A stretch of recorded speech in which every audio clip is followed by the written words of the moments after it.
In the autumn of 1683, Europe stood on the edge of total collapse. One of the largest armies the continent had ever seen, an Ottoman war machine numbering up to 300,000 soldiers, marched straight for Vienna, the gateway to Western Europe. What followed wasn't just a siege. It was a clash of civilizations, a moment when the fate of an entire continent hung by a thread. This is the story of the Great Siege of Vienna, a battle that could have rewritten the map of Europe forever. Our story begins in September 1683. But the fear had been growing for months. The Ottoman Empire, at the height of its military power, was pushing deep into Central Europe. Led by the ambitious and ruthless Grand Vizier Kara Mustafa Pasha, the Ottoman forces were colossal. Contemporary estimates put them between 150,000 and 300,000 men. Hardened Janissaries, elite Sipahi cavalry, fast-moving Tatar horsemen, and an entire corps of siege engineers skilled in leveling cities. As they advanced from the Balkans, towns that resisted were burned,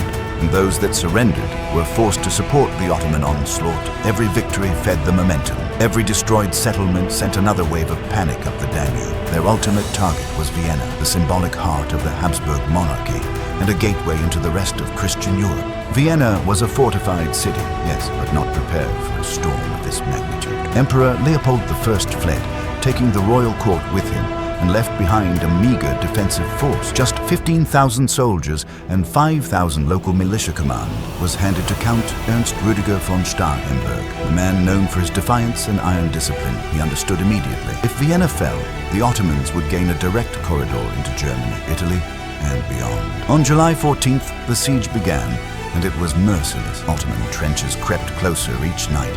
Massive artillery batteries pounded Vienna's walls. Engineers dug tunnels packed with explosives to blow open breaches. Inside the city, disease spread, food vanished, and civilians, men, women, even children, were pulled into the desperate defense. Every able hand was needed. Every hour mattered. This wasn't just another siege.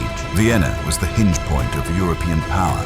Had the Ottomans broken through, the balance of civilization, religion, and empire in Europe would have shifted permanently. The Battle of Vienna wasn't only about territory, it was about survival. The defenders knew it, the attackers knew it, and the world watching from afar understood it as well.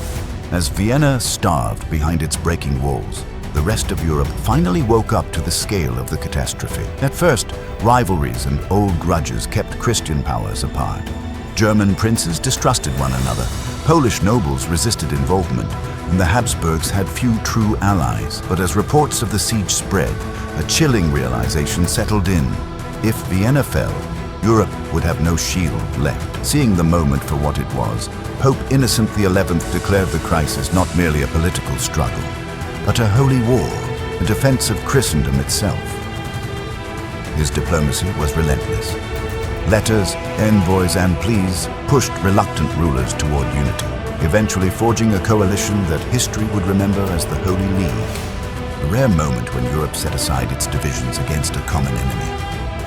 At the heart of this alliance stood one man whose name still echoes through history, King John III, Sobieski of Poland, a commander feared by the Ottomans and revered across Europe.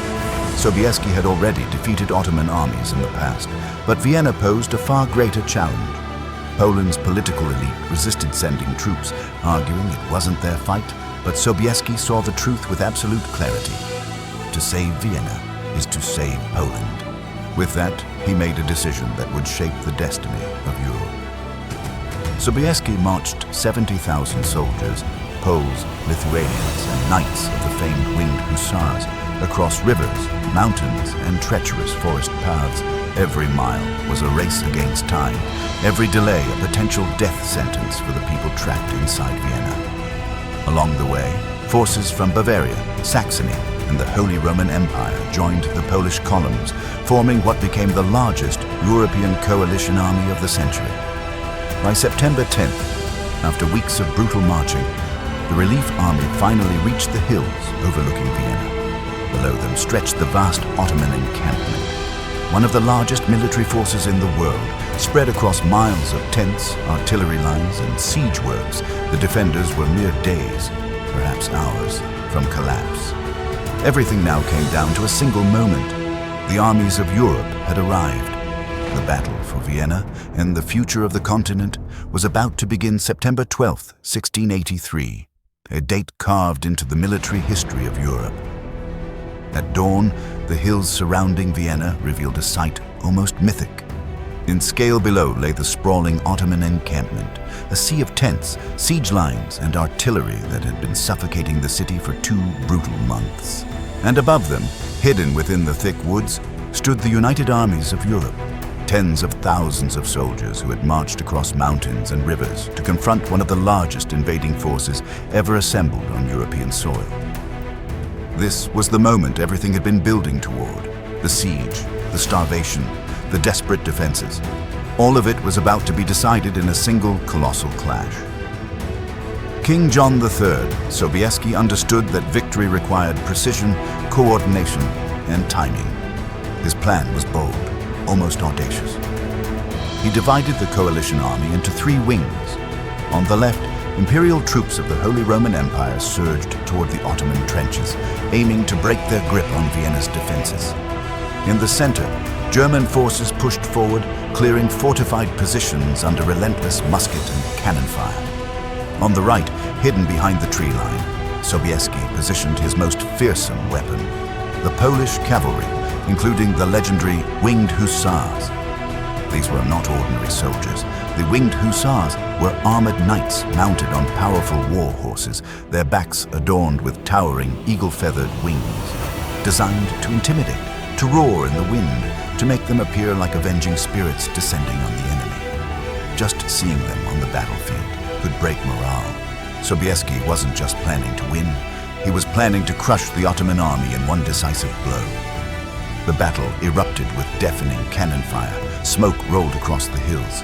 Infantry lines advanced under musket volleys, clashing in brutal close-quarter combat. For hours, the Ottomans fought with ferocity, determined to stop the coalition from linking up with Vienna's defenders. But slowly, step by bloody step, the European troops pushed them back. Ottoman units began to buckle. Their artillery positions fell. The tight grip around Vienna loosened. And that's when Sobieski gave the order that would decide the fate of the continent. From the ridges above, 20,000 cavalrymen surged forward. It was the largest cavalry charge in European history. The ground shook like an earthquake. The forest seemed to explode as thousands of horsemen burst into the open plains, their armor glinting, their wings whistling like a storm. At the front rode the Winged Hussars, lances lowered, moving with impossible speed. The Ottoman lines had no chance. The impact was devastating, a thunderous, unstoppable wall of steel smashing into a weary, overextended army. Hussars crashed through infantry ranks, splintered defenses, and drove straight for the heart of the Ottoman camp. Within minutes, panic spread, soldiers fled. Command structures collapsed. By the time the cavalry reached Grand Vizier Kara Mustafa's command tent, the once mighty Ottoman army was already disintegrating into chaos. What had begun as a calculated siege ended as a desperate rout. The aftermath of the Battle of Vienna was nothing short of seismic. By the end of September 12th, the once mighty Ottoman siege, one of the largest military campaigns ever launched into Central Europe, lay in ruins. Kara Mustafa Pasha fled the battlefield, his grand army shattered and his ambitions obliterated. Tents, cannons, supplies, everything was abandoned in the chaos. What began as a proud advance toward conquest ended as a humiliating retreat, with Allied forces pursuing the Ottomans across the plains in a relentless chase. Vienna, exhausted and scarred, was finally free. Inside the city, the mood transformed overnight from despair to euphoria. Survivors staggered out from ruins to greet their liberators. Church bells rang across the battered skyline, echoing through streets still lined with rubble. Crowds gathered around King John III Sobieski, celebrating him as the savior of Europe, the man whose cavalry charge had turned the tide of history. The Winged Hussars, already legendary, were now elevated to near mythic status. Their heroism was etched into the memory of nations. But the victory came at a terrible cost. Thousands of civilians and soldiers died defending the city. Vienna's walls were damaged, homes destroyed, and entire districts left in ruins. Yet from the ashes rose a powerful certainty. Europe had not only survived, it had delivered a decisive blow. The breaking of the Ottoman siege marked a profound turning point in the centuries-long struggle between the Habsburgs and the Ottoman Empire. For the first time in generations, Ottoman expansion into Central Europe was halted permanently. The Battle of Vienna wasn't just a military triumph. It marked the beginning of the Ottoman Empire's long decline in the West, reshaping the political landscape of the continent. The victory revitalized the Holy League. Christian powers recognized that unity, however fragile, could repel even the most overwhelming threats. This spirit of cooperation would fuel subsequent campaigns that pushed the Ottomans steadily backward in the decades that followed. The legacy of the battle reached far beyond the battlefield. In art, literature, and national identity, Vienna became a symbol of resilience and faith under impossible odds. Sobieski's name entered the pantheon of Europe's greatest commanders, and the winged hussars became icons of courage whose image still captures imagination centuries later. There is an enduring legacy. The siege and battle of Vienna reshaped nations, altered empires, and demonstrated that even in the darkest hours, coordinated action and determination can change the course of history.